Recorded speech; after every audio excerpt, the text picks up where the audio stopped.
साथियों नमस्कार। B Joy के ऑनलाइन प्लेटफॉर्म पर आप सभी मित्रों का स्वागत है। साथियों कल हम लोगों ने पढ़ा था स्वरों की मात्राएं।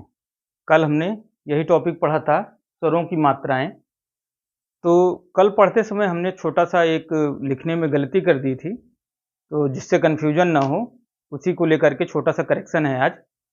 उसको आप लोग देख लीजिए, और मैंने थोड़ा सा चेंज भी कर दिया है पहले जो बताया था उसको। आइए देख लेते हैं स्वरों की मात्राएं। इतना तो आपने पढ़ा ही था। स्वर को व्यंजन के साथ जोड़ने के लिए जिन स्वर चिन्हों का प्रयोग किया जाता है उन्हें मात्राएं कहते हैं। इतना आपने कल पढ़ा था।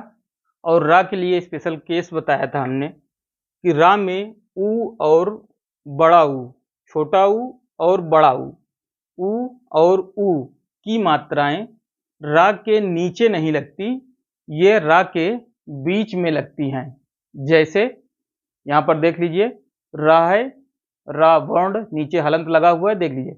रा के साथ ऊ की मात्रा जब लगेगी, मतलब छोटा ऊ की मात्रा जब लगेगी तो ये रू बन जाएगा, ऐसा रू। और इसका उदाहरण शब्द कोई लेना चाहे तो रुई, ठीक है। और रा के साथ जब बड़ा ऊ की मात्रा या ऊ की मात्रा लगेगी तो उसे रू कहेंगे, और उसका शब्द रूठना है, ठीक है। शब्द में प्रयोग करके देखना चाहें तो रूठना आप बोल सकते हैं, ठीक है। अब आइए देख लेते हैं जो हम जहां पर हमने गलती की थी।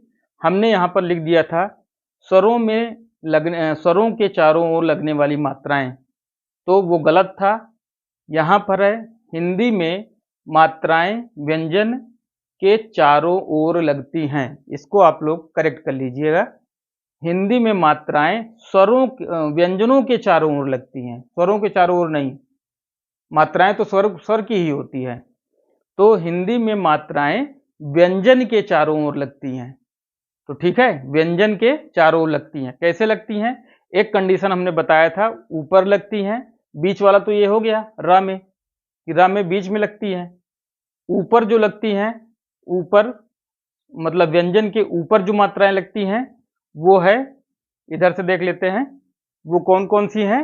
जैसे ए और ए और ए की मात्रा जब भी किसी व्यंजन के साथ लगती है या जुड़ती है तो वो ऊपर लगती है, ठीक है। ऊपर, जैसे माँ में ऊपर लग गई है, फिर माँ में ऊपर लग गई है, यहाँ में हो गया और यहाँ पर मैं हो गया। तो में के साथ जब कोई शब्द बनाते हैं तो जैसे मेज, इसमें देखिए माँ के ऊपर लगी है मात्रा ए की, और ए की मात्रा ऊपर लगी है, और ये मैना हो गया है, ठीक है, मेज और मैना। दूसरा बा में देखिए, नीचे की ओर लगने वाली मात्राएं, मतलब व्यंजन के नीचे की ओर जो मात्राएं लगती हैं वो कौन कौन सी हैं? वो है ऊ और री, ऊ और री, छोटा ऊ, बड़ा ऊ और री। तो छोटा ऊ की मात्रा ऐसी होती है, बड़ा ऊ की ऐसी होती है और री की ऐसी होती है। माँ व्यंजन के साथ इनका प्रयोग करके देख लेते हैं। तो मुंह बना, और माँ के साथ बड़ा ऊ की मात्रा जब हम लगाते हैं तो मुंह बन जाता है, और माँ के साथ री की मात्रा जब लगाते हैं तो मृ बन जाता है। शब्द में देखिए, मुनमुन, मूल और मृग, ठीक है। इन सब पर चर्चा कल हमने थोड़ी सी की भी थी, तो बहुत ज्यादा समझने का है नहीं कुछ इसमें।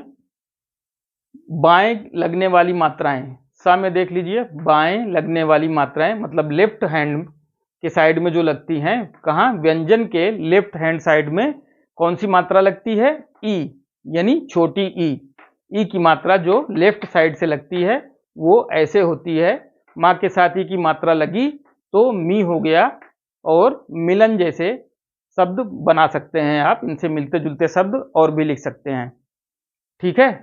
दाएं लगने वाली मात्राएं, दाएं मतलब कि राइट हैंड साइड में जो स्वर के दाहिने हाथ पर जो मात्राएं लगती हैं वो कौन कौन सी हैं? बड़ा आ, छोटी ई, ओ और औ। आ, ई, ओ, औ मात्राएं तो आप जानते ही हैं कैसी होती हैं। उसके बाद कैसे यूज हो रहा है, माँ के साथ आ की मात्रा माँ बन गया, माँ के साथ ई की मात्रा मी बन गया, माँ के साथ ओ की मात्रा मो बन गया, माँ के साथ औ की मात्रा मौ बन गया। तो आप देखिए यहाँ पर मामा शब्द बन गया, मीरा बन गया, मोर बन गया और मौज बन गया। तो साथियों आप इसको करेक्ट कर लीजिएगा। जहाँ पर हमने ये स्वर लिखा था वहाँ पे ये व्यंजन के चारों तरफ लगती हैं, इसको आप विशेष रूप से ध्यान दीजिएगा। यही छोटा सा करेक्शन था, इसको आप लोग कर लेंगे। और इसके बाद कुछ टॉपिक रह गई हैं जो हम उसको अगले क्लास में बताएंगे। तब तक